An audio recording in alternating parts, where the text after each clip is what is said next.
Por mucho tiempo se ha dicho que la ley que fue abolida en la cruz cuando Jesús murió no fueron los 10 mandamientos, sino que en realidad fueron las leyes rituales. ¿Cómo yo como estudiante de la Biblia puedo reconocer cuál es la diferencia que existen entre estas dos leyes? Si quieres conocer ese detalle, te invito a que te quedes conmigo en Biblia a Fondo, programa que tiene el propósito de ayudarnos a crecer en fe e intelecto, donde oramos, estudiamos la Biblia y la ponemos en práctica. Soy el pastor Michael François y me gustaría que en este proceso puedas orar conmigo para que el Espíritu Santo nos dirija. Padre, muchas gracias por tus bendiciones. Ayúdanos, Señor, a conocer la diferencia entre estas dos leyes. Oramos en el nombre de Jesús. Amén. Queremos abrir ahora esta sección donde estaremos haciendo una breve lectura de los comentarios que vamos recibiendo durante la semana. Y normalmente vamos a resaltar los comentarios que tienen más me gusta o los comentarios que son más interesantes, por así decirlo, ¿no? Así que vamos a leer, como dije, los comentarios del día de ayer. Por ejemplo, escribió nuestra hermana Danila Villegas. Ella dice: adelante, Michael. También nos escribe Danger Thomas, que es un amigo mío de allá de San Luis, de la Iglesia Adventista de San Luis. Dice: bendiciones, Pastor Michael. También escribió Danesa García, diciendo excelente en el mismo video. Y finalmente escribió nuestro hermano Vidal Reyes, que dice: así como las plantas dependen de la raíz para germinar y crecer, así dependemos nosotros de Cristo. Muchas gracias a cada uno de ustedes por apoyar el contenido. Recuerden que haciendo un comentario así, o haciendo una pregunta, o escribiendo un amén, tú apoyas el contenido. Escribe un amén y estarías apoyando el contenido. Dale un me gusta y compártelo con una persona que tú sabes muy bien que está necesitando ese tipo de contenido. Así que vamos a proseguir. Nuestra lección de hoy es titulada Clavado en la cruz. Y sabes que el capítulo 2 y el verso 11 hasta el 15 de Colosenses presenta un problema que por mucho tiempo se ha intentado resolver. Y el capítulo, esa cita dice: en él también fuisteis circuncidados con circuncisión no hecha a mano, al echar de vosotros el cuerpo pecaminoso carnal en la circuncisión de Cristo, sepultados con él en el bautismo, en el cual fuiste también resucitados con él, mediante la fe en el poder de Dios que le levantó de los muertos.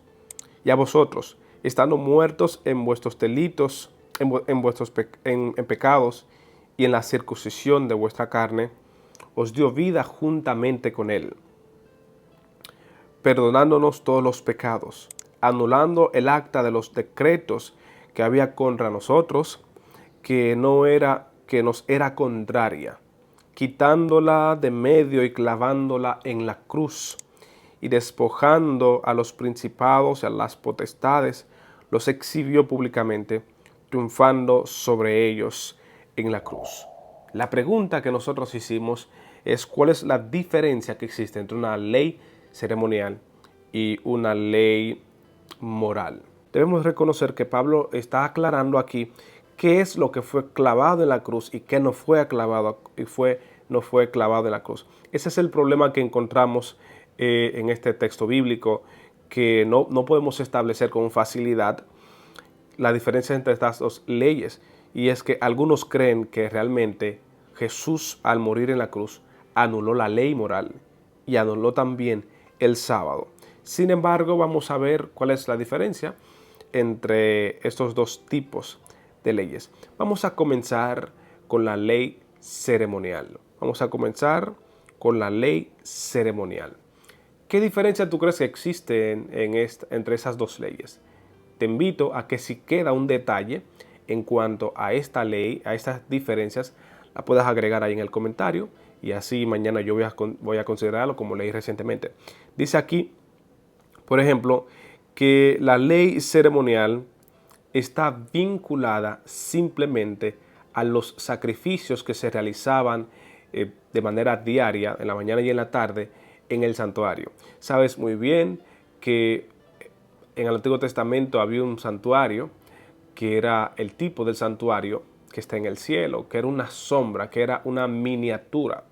Éxodo 25, 8 a 9 lo aclara de manera enfática que ese santuario fue hecho de acuerdo al modelo que está en el cielo. Así que el proceso sacrificial que se realizaba diariamente, o el continuo, en ese santuario, está vinculado a los sacrificios. Bueno, los sacrificios del santuario debían ser hechos considerando esta parte de la ley ceremonial, porque eran las leyes que estipulaban cómo se debe hacer, ¿verdad? También otra característica de la ley moral, de la ley ritual, es que era parte del sistema levítico, y aparte de eso, prefiguraba la obra redentora de Cristo. Así que era una prefiguración de alguien que iba a venir. Y el mismo cabrito, que tenía las características que antes de ser seleccionado debía considerar si era perfecto, si estaba en condiciones de buena salud, prefiguraban también a Cristo, que iba a ser perfecto, que no iba a pecar en ningún sentido. Por lo tanto, una parte importante de la ley ritual es esa, que prefiguraba a Cristo. Pero hay otro detalle también, que es el detalle que a veces nos causa un poco de confusión, es que esa ley, como prefiguraba a Cristo, y Cristo llegó y murió en la cruz, su efecto terminó en la cruz. Es decir, el mismo día que murió Cristo en la cruz, el velo del templo se rasgó. La gente estaba esperando realmente un sacrificio, pero con ese tipo de muerte, al rasgarse el templo, el velo del templo, era una indicación de que el cumplimiento de lo que se estaba anunciando en el Antiguo Testamento ya estaba. Que de paso Juan lo había dicho de manera directa y prematura: este es el Cordero de Dios que quita el pecado del mundo, aunque el tiempo de su sacrificio verdadero no había llegado. Así que es muy bueno conocer nosotros esa parte. Resumo, esos sacrificios esa ley está vinculada a los sacrificios en la cruz, está vinculado al sistema levítico, prefiguraba la obra redentora de Cristo y finalmente terminaban justamente en la cruz. Pero si se me queda un detalle que tú entiendes que debiera ir ahí en esa explicación, por favor agrégamelo. Ahora vamos a pasar a los detalles que tienen que ver a la ley moral. La ley moral en sí, lo principal de ella y lo más importante que debemos recordar es que fue instituido desde el Génesis.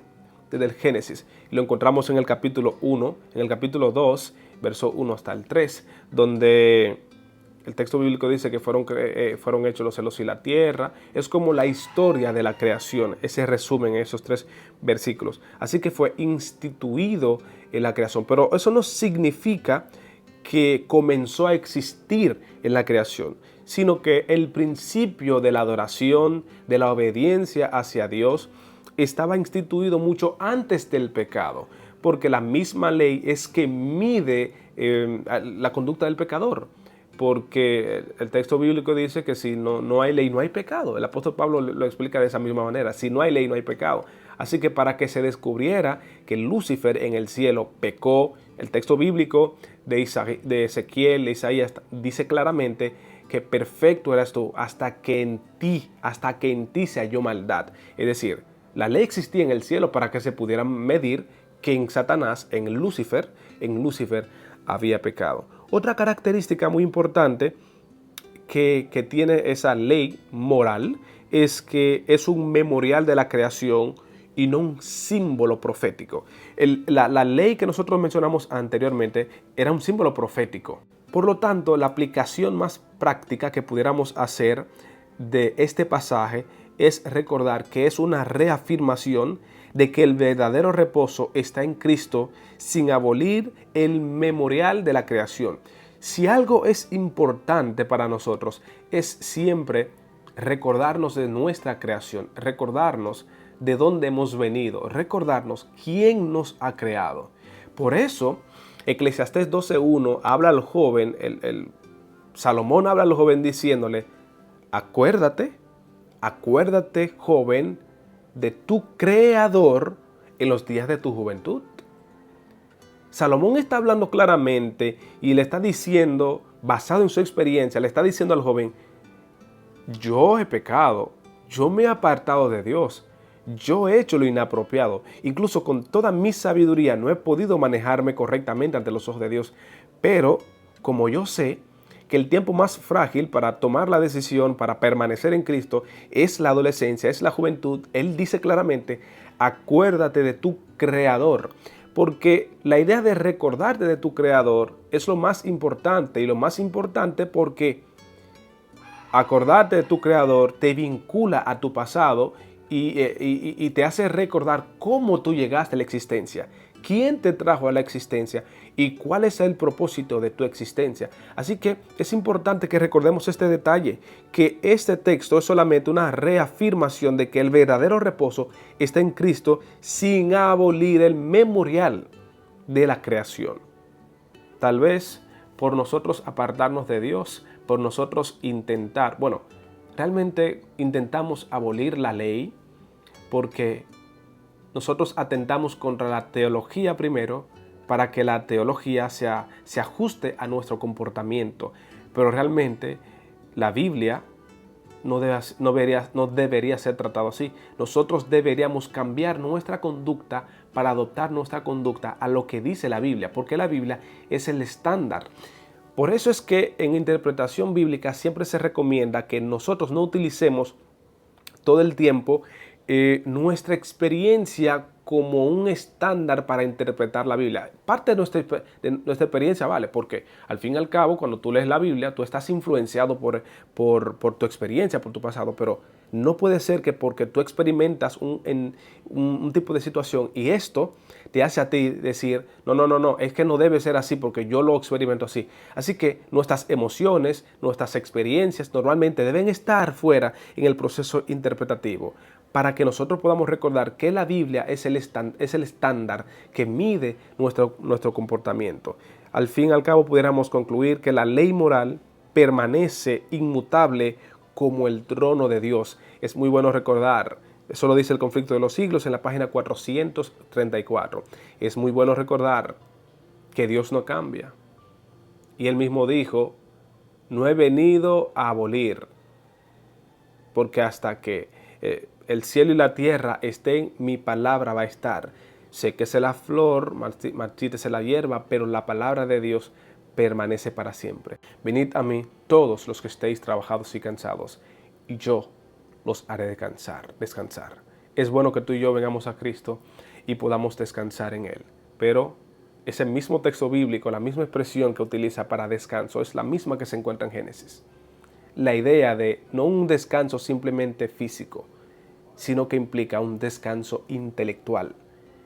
Aparte de que físicamente debemos apartarnos del trabajo, intelectualmente debemos apartarnos de nuestros quehaceres para así iniciar una comunión con nuestro Dios. Yo te quiero invitar a que si hay una persona que tú sabes, por ejemplo, una persona con la que tú estás estudiando la Biblia, porque sabes que cuando estamos estudiando la fe de Jesús es un tema muy particular que debemos considerar. Entonces, si tú estás estudiando la Biblia con alguien, te invito entonces a que compartas este video con esa persona y que me dé su punto de vista. Si tiene una crítica al video, claro que sí, es bien recibido. Y si es necesario, pudiéramos hacer otro video respondiendo las preguntas que vienen en los comentarios. Así que vamos a orar y muchas gracias por haberte quedado conmigo. Recuerda, este proyecto tiene el propósito de ayudarnos a crecer en fe e intelecto y parte de nuestra misión es compartir la palabra. Así que comparte este video si añadió algo importante a tu vida. Deja un comentario si entiendes que este video te ayudó. Escribe amén. Padre, muchas gracias porque nos has instruido en este texto, en esta lección. Solo te pedimos que nos instruyas en tu santa palabra. Oramos en el nombre de Jesús. Amén.